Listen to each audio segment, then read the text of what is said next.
Álvaro Uribe Vélez es sin duda alguna una figura muy influyente en la política colombiana y su influencia se la debe a los millones de seguidores con los que cuenta. Esos mismos seguidores fueron los que lo eligieron como el gran colombiano en el concurso de History Channel. ¿Pero merece Uribe tal título?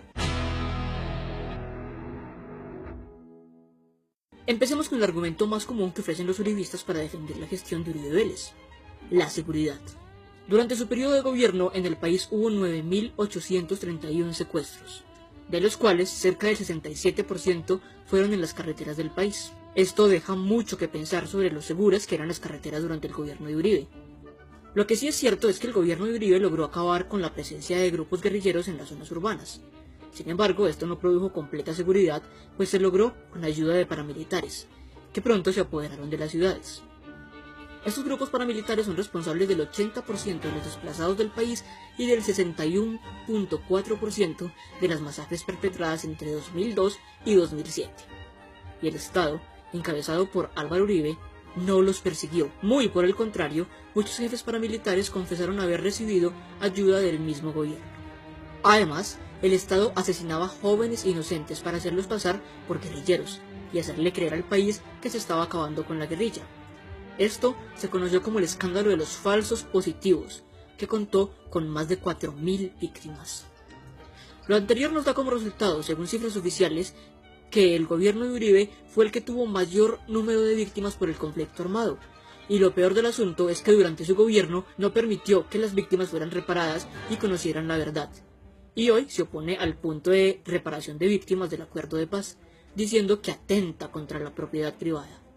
Así, el ejército, cuyo jefe máximo es el presidente, para aquel entonces Álvaro Uribe Vélez, perpetró grandes masacres como la de San José de Apartadó, el exterminio de grupos indígenas como arahuacas, cogis, huicas y cancuamas, la masacre de Cajamarca en Tolima y unas cuantas más. En medio de este panorama, ¿es posible afirmar que el gobierno de Uribe fuera seguro? Pasemos a la economía. Antes de ser presidente de Colombia, Uribe fue senador, y desde allí promovió la Ley 100 de 1993. Con la Ley 100 vinieron muchos problemas para la clase media y baja de Colombia. La Ley 100 afectó gravemente a los que estaban y a muchos que aún están esperando su pensión, pues aumentó la edad para pensionarse en el caso de las mujeres a 57 años y en el caso de los hombres a 62 años. También aumentó las semanas de cotización para acceder a la pensión a 1.250, eliminó la mesada 14 o prima de junio para jubilados, y las personas que ganan el salario mínimo se les debe descontar un 16% para poderles garantizar el derecho a la salud. Todo ese dinero que se les descuenta al pueblo va a dar al sector de la salud. Sin embargo, el sistema, en lugar de mejorar, empeora. ¿Por qué? Porque la Ley 100 convirtió a la salud en un negocio donde importan más las ganancias que la atención al usuario.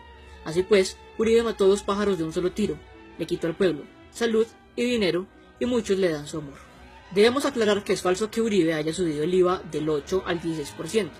Cuando Uribe asumió la presidencia, el IVA ya estaba en el 16%, y esto no se modificó. Hasta ahí todo muy bien. Sin embargo, cuando indagamos un poco más descubrimos una terrible realidad.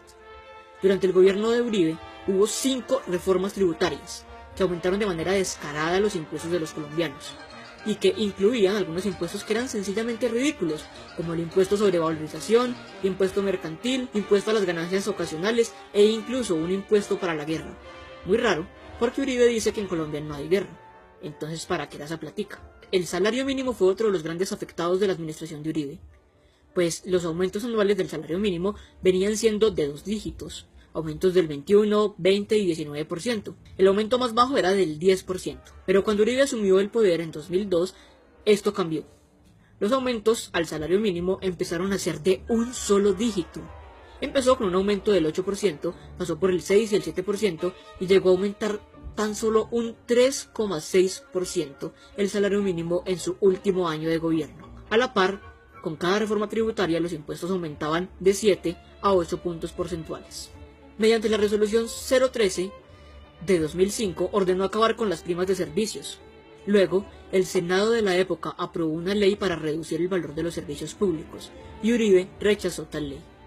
Así que la próxima vez que su factura llegue tan cara que se tenga que apretar el cinturón para poder pagarla, ya sabe a quién agradecerle. Y por si lo anterior no fuera suficiente, debemos decir que durante la administración del supuesto Gran Colombiano, el valor del Producto Interno Bruto sufrió un desplome sin precedentes en la historia del país, como lo demuestran las cifras oficiales del Banco de la República. Por fortuna, este valor se ha logrado estabilizar tras su salida de la presidencia. Ya vimos cómo afectó la Ley 100 a la salud.